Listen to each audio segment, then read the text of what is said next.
Welcome to the BBC.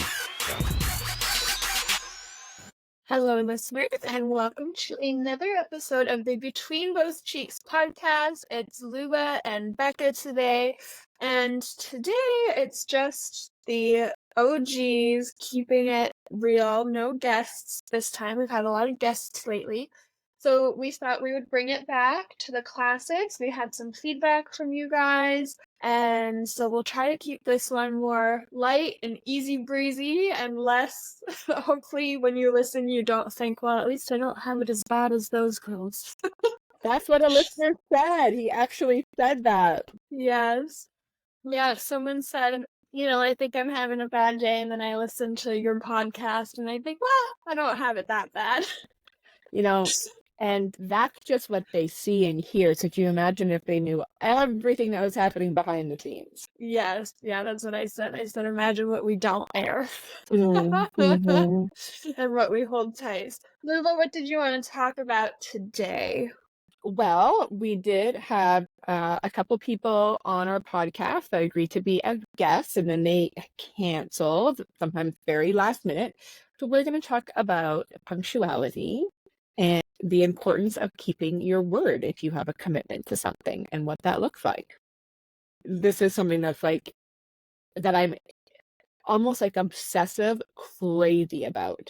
And, Becca's worked with me for a very long time, and she's seen that crazy come out when people are just, they disrespect your time. At the end of the day, when they don't show up, they disrespect your time. And I feel that we're in a society today where you don't have to run. I'm watching reruns of Melrose Place, so this is an example of that. And those of you that are too young to know that, the best example is they would have to go find a payphone with a quarter and actually call someone to say that I'm not going to make it. And now we live in a society of we have technology right at the palm of our hand, but people don't do that. They ghost you or they don't show up.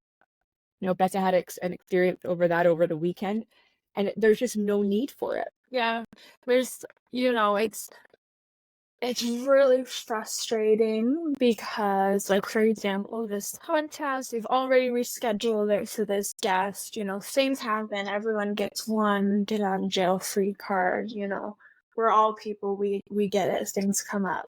And then for it to happen again 15 minutes beforehand, that it messes up our day. We both put on makeup this morning. We got ready. We may not have done that. We could have done other things with this time. And just I don't know about you, but I get not anxiety, but almost paralysis if I have a meeting coming up. It's almost I can't do any other work until I get this thing done. And it's a weird mental game that you play. Over the weekend, I've been trying to sell some furniture on Facebook Marketplace. Not even sell. I'm giving it away for free. I'm trying to get rid of this desk. And I live in a very small apartment, so right now we have 3 desks, which is too many desks for a 500 square foot apartment. So I've been trying to sell it, and I had someone lined up who was going to come over the weekend, and 5 minutes before when she said she was going to be here, she was like, sorry, I just realized it's too big. And I had the measurements in the listing. And I told her, I was like, that's really unfortunate because I waited around all day for you. And it was a sunny Saturday, it was a long weekend. And it's I had to block her because otherwise I was going to say some mean things. And she replied, I was like, you can't, I need to walk away. And then I saw this TikTok, which I was like, oh my God, Luba would be best friends with this person. It was somebody throwing a party, a house party at their house. And the boyfriend, who was the party organizer, he was waiting at the front door for the people who would arrive on time. He gives them VIP wristbands, and then he has an area of the house sectioned off upstairs where there's better drinks, better snacks. The dog is up there, and that's only for VIP access for the people that arrive to the party at the scheduled time. And I thought, that is such a good idea.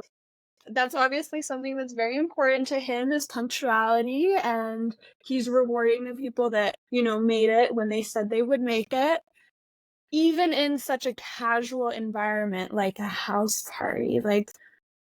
And that communicates to all of his friends, okay, this is something that whatever his name is, Joe, really cares about. So I'm gonna, I want the barbecue chips, or I want to pet the dog, so I'm gonna go early so I can get into the VIP. And like, I bet you over time, everybody has started showing up on time. Well, then, and it also shames the other people. Yeah, You're in a absolutely. different room. You're a second-class citizen, Yeah. right? Yeah, and like I grew up going to church, and you know, church is something you can show up right on the dot for, and they have to accept you as you are. But I went to this one church for many years growing up where they would reward the people that were there early and on time with like extra, more fun, more modern music from the choir and the band. And that was something that was really important to that pastor, was like, why would I, not reward the people that are making this a priority in their lives? Yeah. And what's unfortunate too with this recent situation, and this is, for those of you that want to have your own business or have your own business currently, I was really thinking about possibly hiring this person. Mm-hmm. Like there were, and he didn't come cheap. This is a sign to universe not to hire any men. Another piece of feedback we got is we got to tone it down on the men bashing. Sorry. Okay.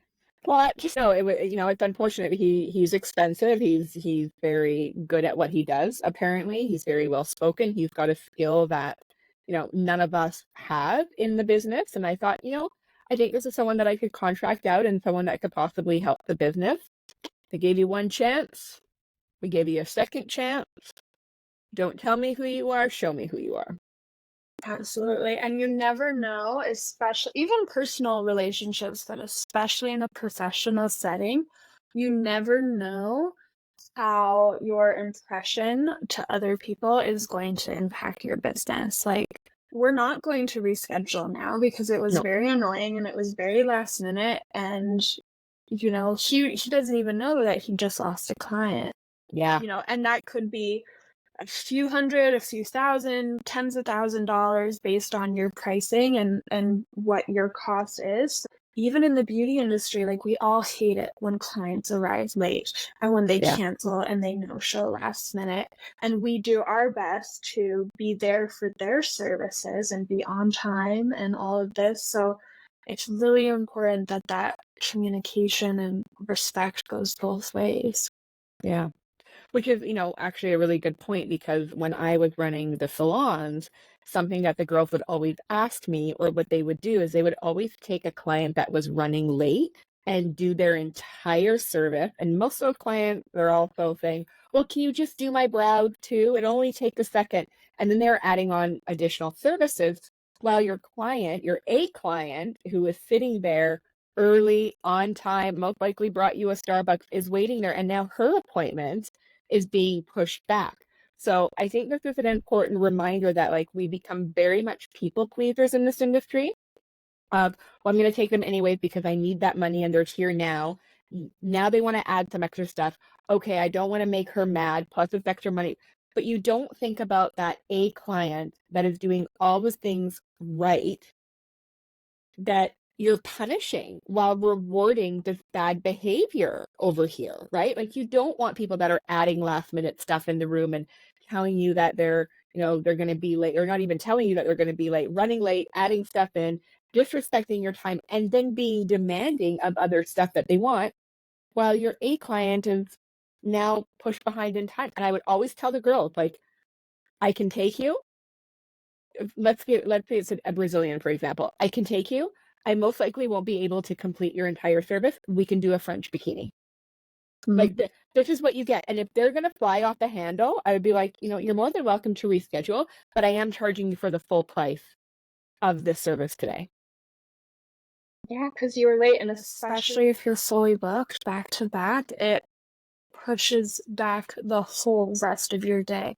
And if you did happen to schedule yourself a lunch break, like so many don't, your lunch break is now gone because everybody has been pushed back and you're running late because of one client. And it always makes me think of when we were in school and there was maybe one student who misbehaved, and then the teacher punishes the whole class.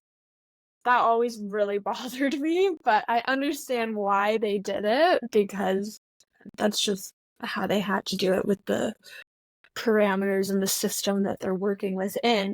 But when you're running a business, like, we're still carrying forward that mentality of, Yeah. you know, you have someone sitting in the lobby who is there and on time. They see this client rush in who's disheveled and, you know, kind of a mess, and you still take them and you do the entire service. And it does, it reinforces the bad behavior. It's just like with children or with anyone else. Like, I got a little bit of heat on a Facebook post recently on an esthetician Facebook group where someone posted saying, like, this situation happened to her. She had a client book in through a Groupon, and then the client brought their mother, and the service was actually for the mother and not for the person who booked. And then they both wanted to go in the room, and then they showed late, and then they didn't tip. And this esthetician was complaining on this Facebook group, like, this is what happened, blah, blah, blah, blah. How could I prevent this from happening in the future? And everyone's chiming in, and I made a comment that said, and this is, you know, a quote from Luba, is, you train your clients how to teach you. I said, from the get-go, they booked in for a service for the wrong person. They showed up with two people, which for this particular business, that was like against her policy. She didn't have the space. I'm imagining she's solo and there just wasn't room. And then they showed up late. You still took them for the service. So that right there, you told them, oh, it's okay. You don't need to come on time. This is fine. And then now you're mad that it was a Groupon. So one, you're making less money. And then two, you were upset that they didn't tip you, which, you know, that right there is controversial in and of itself. And a lot of people commented back at me like they didn't like what I said, and then I explained it further, and I was like, okay, it's just semantics. Maybe not necessarily like train, but then I used your example of, you need to reward your A and your B clients rather than focusing all your energy, your stress. Now you're complaining, you're probably in a bad mood on this C client who, you know, is taking up your mental capacity, all of these things. And then, you know, the people in the Facebook comments came around because, like, everyone else was commenting the same thing. They just didn't like that I used the word train because they were like, people are not dogs. And I was like, okay, this is semantics. It's just like a word. You're showing someone how to treat you. You had a boundary. They pushed it. You showed them that it's okay to push it. Therefore, the boundary does not exist. Mm-hmm. And now you're in a crappy mood and you're out money, and now, potentially, if this client rebooks in the future, you have to have a difficult conversation, which, again, is added stress and, you know, things that you don't need to be doing, when instead you could focus that time on your clients that are perfect or near perfect and foster and grow these relationships. So I'm going to find that comment again and go comment this podcast episode once it airs. But I was like, you know, it's so common in this industry that we have a bad experience with a late client and then we complain about it online to other estheticians. And, you know, it happens over and over and over again. So obviously something's got to give. Yeah, until you change your mindset, right? It's not going to. And I completely disagree with what they said online. Like, people are trainable. Like, that is your business. That is your home. If someone walked into your home and shit all over it, would you have them back? No. If they disrespected you within your business is your home. You actually spend more time in your business than you do in your home. So why are you allowing that in any aspect of your life?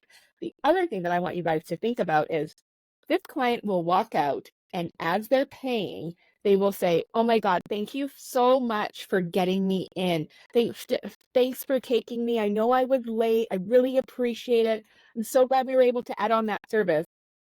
While your other perfect client is listening to all of that.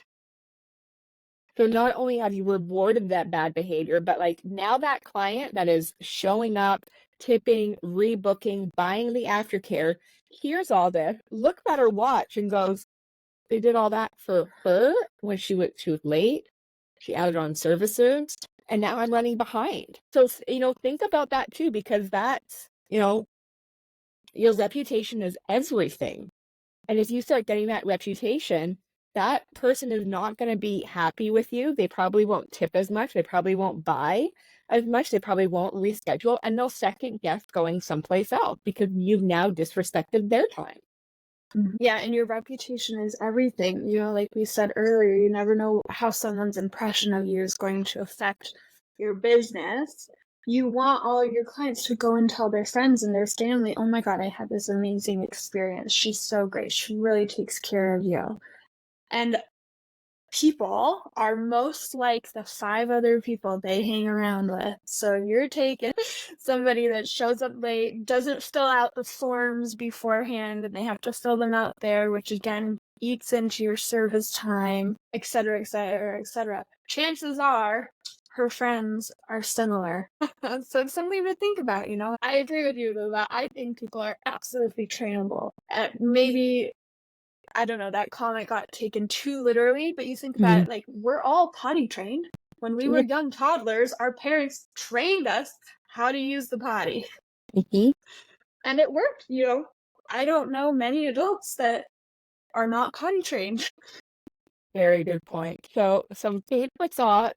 I know this is just a quick one today, but food for thought about, changing that mindset and really focusing on those A clients and who you want them to be and deciding what you want to allow in your life. Yeah, and that's a part of protecting your peace, which is like a big buzzword right now, but this is the work that actually goes into it and the difficult conversations that you need to have. And you need to stick to your word.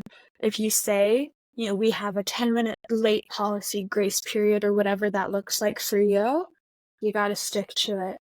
Because as soon as you make an exception here and there, it can, snowball, and then it really impacts your business and your livelihood and your emotional well-being as well. And then on the flip side too, I think it's really important in 2024 that everybody honors their words and their commitments that we make to other people. I feel like that used to be a really high regard to give someone your word.